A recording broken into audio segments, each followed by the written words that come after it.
Сегодня приехали в Бахмут за волонтерами. Они привезли очень много корма.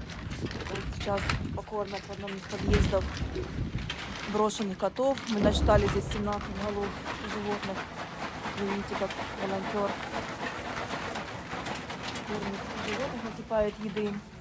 Животные вот с той дырки все продолжают вылазить. Буквально пару минут назад было 14 голов, сейчас 17.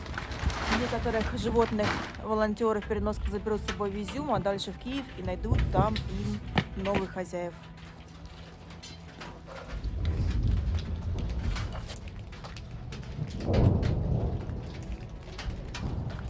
Кто убежал, тот не успел. Не поедет, да?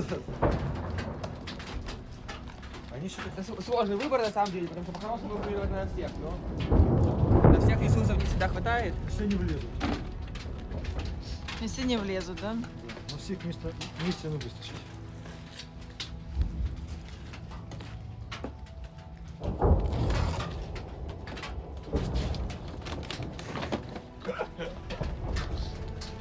Слушай, они вылазят и вылазят, новые с этой дырки. Новое, но посмотрите, вот этот вот длинношерстый, длинная шерсть зимой будет в колтунах вся.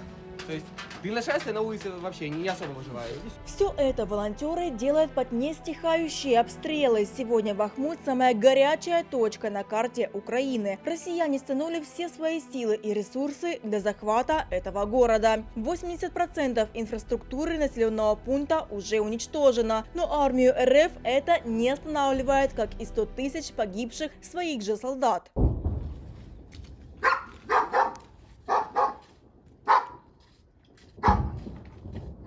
Звідси приїхала забирати собак, да? І звідси приїхали забирати двох котів, мають виходити, але вони щось не виходять.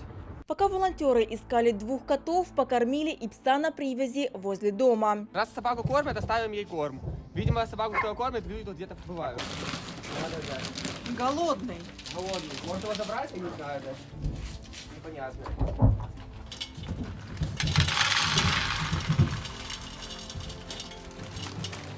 Эти зоозащитники впервые приехали в Бахмут, услышав о проблеме брошенных голодных животных. У нас организация «Команда спасения животных Киева». То есть это организация, которая занимается, в принципе, животными в чрезвычайных ситуациях.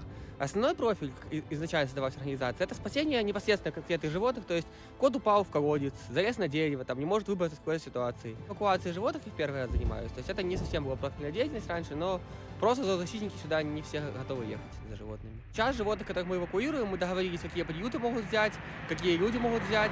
Сейчас животных, которых мы эвакуируем, поедем к своим хозяевам, которые отсюда уехали, а животные по той или иной причине остались, или к волонтерам, которые готовы их забрать. Эта овчарка по кличке Алтай поедет к своим хозяевам в Черкасскую область. Несколько месяцев назад люди эвакуировались, а забрать животное не смогли. Теперь семья воссоединится. Молодец. Вот, все. Ты ж молодец, видишь. Чего?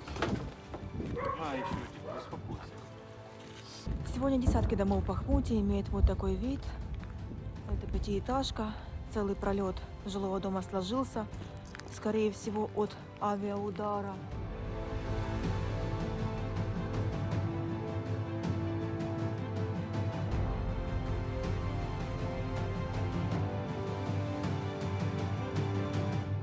Сейчас волонтеры раздают жителям Бахмута корм для собак и для котов. Жалко, конечно же, вот бросают, уезжают, бросают.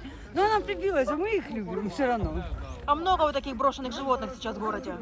Много, очень много. Бросают, да? Много. Ну, мы стараемся их поддерживать, все равно. И сколько же у вас на попечении животных всего голов? 17. До полномасштабного вторжения России на территорию Украины население Бахмута составляло более 70 тысяч жителей. Сегодня остается около 12 тысяч, а с приходом зимы и более сильных обстрелов численность населения стала уменьшаться. Люди все-таки принимают решение выезжать. Но еще очень много тех, кто не может бросить животных. Например, Наталья не могла бросить своего алабая. Теперь же волонтеры вывезут и его, и всю семью. Да что, тут только налетало. И грады, снаряды, и все, и с авиацией, и мины.